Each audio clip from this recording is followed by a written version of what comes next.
Tonight, calls for unity after an assassination attempt of former President Donald Trump. The 45th president and presumptive Republican presidential nominee grazed by a bullet during a rally in Pennsylvania Saturday afternoon. A spectator killed, two others in the stands also hurt. Just hours ago, President Joe Biden addressing America from the Oval Office, calling on the country to lower the temperature in politics. You know, the political record in this country has gotten very heated. It's time to cool it down. We all have a responsibility to do that. Tonight, former President Donald Trump is in Milwaukee for the Republican National Convention, which kicks off tomorrow. Trump initially said he would delay his trip by 2 days, but changed his mind, saying he wouldn't let a potential assassin change his plans. Meanwhile, today, police identifying the man killed in that shooting as 50-year-old Corey Compentor.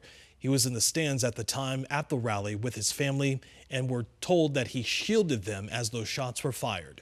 Two other men also hurt in the shooting are in stable condition. The suspected shooter has been identified as 20-year-old Thomas Matthew Crooks.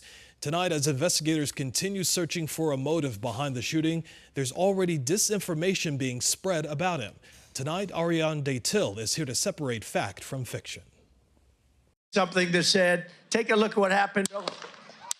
In the hours following the shooting at a Trump rally on July 13th in Butler, Pennsylvania, an incident the FBI is investigating as an assassination attempt of the former president, misinformation circulated about the identity of the shooter.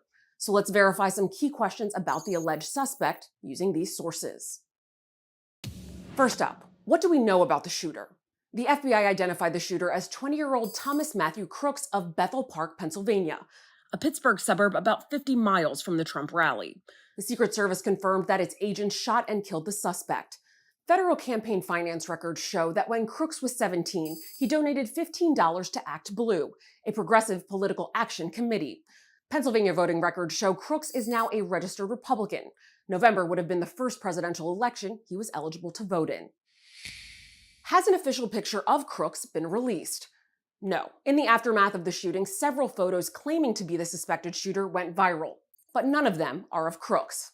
This photo being shown is actually Italian YouTuber Marco Violi. Other posts show images of comedian Sam Hyde.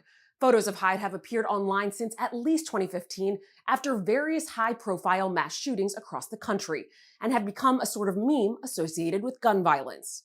Next, have officials confirmed what type of weapon was used? Yes, according to several news organizations, law enforcement recovered an AR-style rifle at the scene. Two law enforcement officials also told the Associated Press that investigators believe the weapon Crooks used was bought by his father at least 6 months ago. Does Crooks have a criminal record? No. Public Pennsylvania court records show no past criminal cases against Crooks. If any juvenile records exist, they would be sealed. As always, be wary of potential misinformation in the wake of news events like this. Think about the source of the information you're hearing or seeing before sharing. The FBI says this is an ongoing investigation. With your Verify, I'm Ariane Till. Ariane, thank you for that good advice. This is not the first attempted assassination or assassination of an American president. Here's a timeline for you tonight. 4 American presidents and 1 candidate have been killed, starting with President Abraham Lincoln in 1865. 16 years later, President James Garfield was shot and died weeks later. In 1901, President William McKinley was shot in Buffalo, New York. President John F. Kennedy was shot and killed in Dallas back in 1963. His brother Robert F. Kennedy was also shot and killed while campaigning for president in 1968. Tonight, as that investigation continues to learn more about the security lapses that took place at that rally in Pennsylvania, the question that so many want to know is exactly how did it all happen? 12 News journalist Gabriella Becerra getting answers tonight from a man who has a long history of securing events for political candidates. Decades worth of plans outline every move of presidents past. This manual right here is the one that we used for Ronald Reagan and Bush, and that is everything associated with doing an event.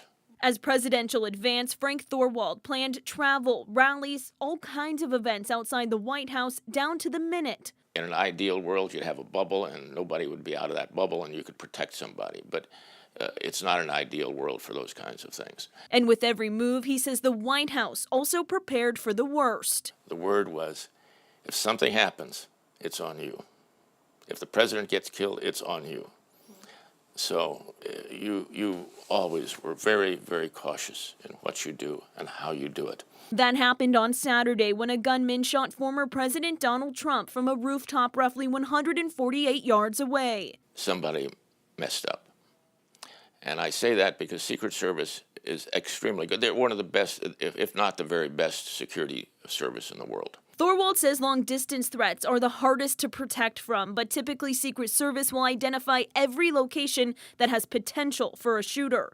How the person got up in the building, they shouldn't have gotten up on the building. Thorwald says the Secret Service's response after the shooting likely went according to plan, starting with Mr. Trump ducking behind the podium. It's designed so you can literally throw the principal down behind that to protect them from bullets. And again, when a Secret Service agent raised his hand over Trump's head to prevent line of sight. If a bullet's going to hit the arm, his arm, it's going to protect Trump from getting shot again. All of these details, Thorwald says, will be an opportunity to learn from, especially as the presumptive Republican nominee heads to an even larger stage at the Republican National Convention this week. What they're going to do, are doing right now, is going through all of their security, trying to figure out, did we do something wrong? What do we miss? What can we do better the next time? In Phoenix, Gabriela Becerra, 12 News. Gabby, thank you. Only on 12 News tonight, former Maricopa County Sheriff Joe Arpaio reacting to the assassination attempt of former President Donald Trump. We got a chance to catch up with Arpaio earlier today at Phoenix Sky Harbor before he boarded a plane headed for Milwaukee for the RNC.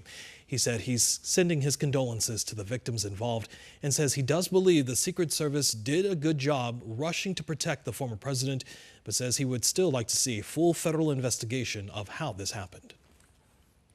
I have a few questions, but I'm not going to second guess the law enforcement. Let them look at it. The only thing I ask, be honest, no cover-ups. If there's a mistake made, do something about it. Arpaio says he looks forward to seeing the former president as a guest of the Trump campaign in Milwaukee at the Republican National Convention. The RNC does begin tomorrow, but before then, NBC's Lester Holt will sit down with President Joe Biden in his first interview since Saturday's rally in Pennsylvania. You can see that entire interview tomorrow night right here on 12 News at 6. You can also find up-to-the-minute details on this story on air and online at 12 News and 12news.com.